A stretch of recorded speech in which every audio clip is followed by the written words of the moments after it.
Let's make some money on long shots in the Kentucky Oaks. Coming up right now. Hi, everyone. Matthew DeSantis here at NYRA Bets, along with my colleague Kaylie Shapiro, and welcoming you to a very special program looking at our top long shots for Friday's Kentucky Oaks. Now, before we get into some big morning line prices that we both like a lot, I want to remind you to press that like and subscribe button here on NYRA Bets YouTube. Subscribing is entirely free of cost, just notifies you when new videos drop on the channel, whether those are race previews, full card analyses, handicapping or betting tutorials, and so much more.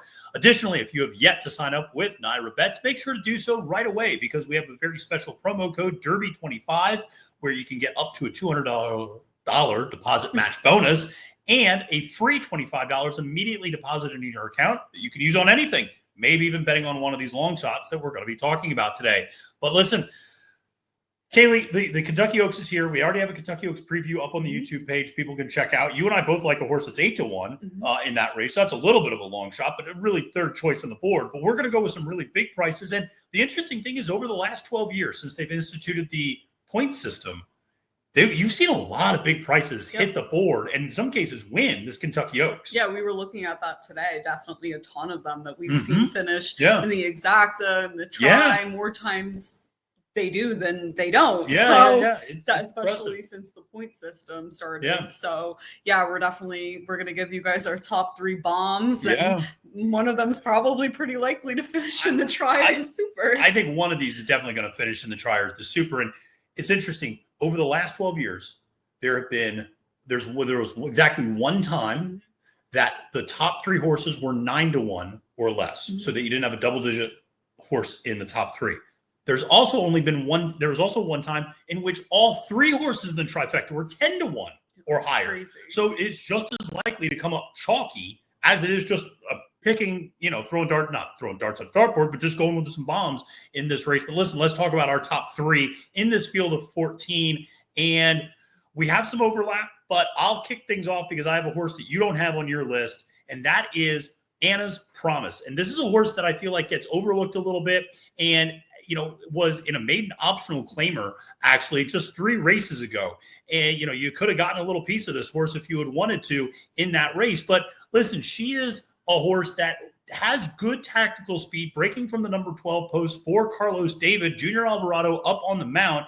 And after winning that maiden optional claimer at Gulfstream Park back in February, she moved forward and won an allowance race and then moved forward again, earned an 86 Spire speed figure last time out, finished second to 5G, who I think you and I both like a little bit in the Gulfstream Park Oaks. I just think this is a horse that, again, can have some tactical speed, might not be quite as fast as a horse like Quiet Side, but might be trying to sit that kind of tracking mid-pack trip. And if there's a lot of speed that starts backing up, could make a little bit of a run here. I just think at 30-1 is a horse that's probably going to get really overlooked on the board because she lacks that graded stakes or even listed stakes win.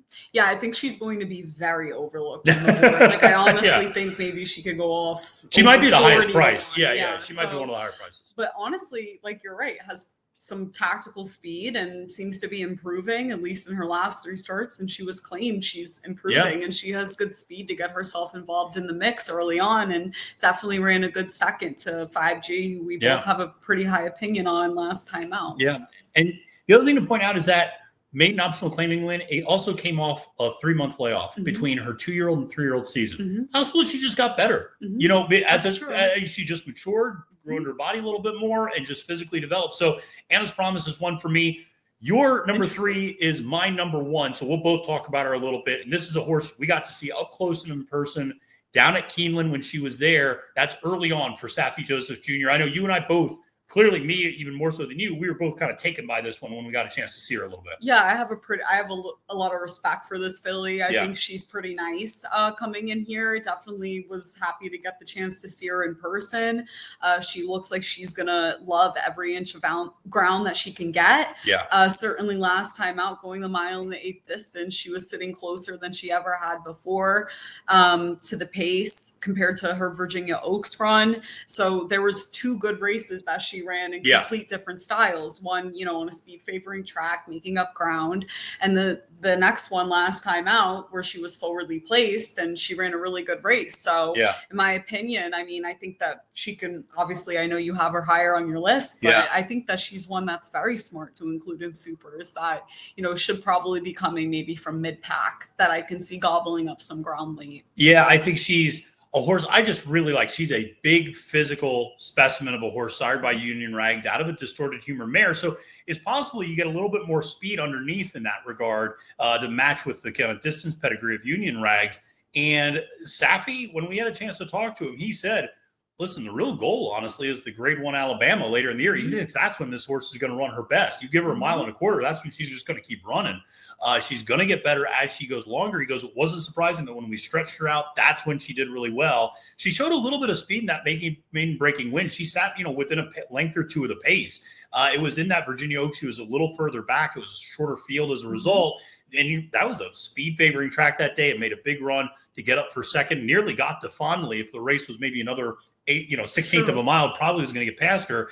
And then really was a tough customer against Ballerina Doro in that last race at Aqueduct and the Gazelle. Ballerina Doro definitely had some struggles switching leads down the stretch and lugging in, but even once she did, early on didn't go away. And I think, Safi thinks that if she sits that mid-pack trip, that's really going to be ideal for her. A New York bred, so listen, we got to be rooting for her a little bit there for C2 Stables. And, she, like I said, physically, she looks great, and she looks like a horse that's going to appreciate going long. Yeah, she's definitely really interesting. She's one that the more I look at her, she ranks higher for me every time. She's one that I didn't put in my top 5 for the Oaks because she wasn't ever in my top 5 in my mind all year. And so really looking at the race, I mean, like you said, I mean, I guess the Alabama is the larger goal. They think that she's going to benefit from even more ground. So it'll be interesting to see how she runs. But I think that she's going to run a respectable race. Yeah. And even Safi said, listen, she's got to get faster on the numbers. She's not there, but I think she can get faster on the numbers in this race. Wouldn't be the first time we saw a filly take a big step forward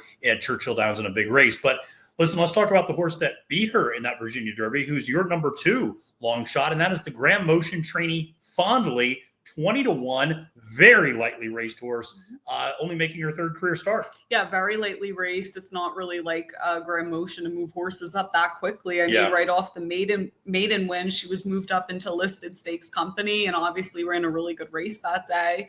I thought, obviously, the figures pretty light, as well as her first time out. The figure, she got a 72, and then she got a 70, and then Virginia Oaks. It kind of makes you go, but she's lightly raced, and clearly they think very highly of her to continue to move her up. I mean, into the Kentucky Oaks, and IRAD stays aboard. Yeah. She's one that's a bit of a wild card to me that I think should be involved. I think they'll probably switch up the tactics a bit. I don't think that they're going to send her out to the front. I have a hard time because she's breaking right next to Simply Joking, who's got good speed. Obviously, Lacara, 5G or 2 are outside. One of the things that impressed us about her, because I remember we both watched that maiden breaking win at Tampa Bay Downs, was that she had a tough trip that day, and she was sitting further back. So she can sit a little further back. She can sit a mid-pack trip and make a run.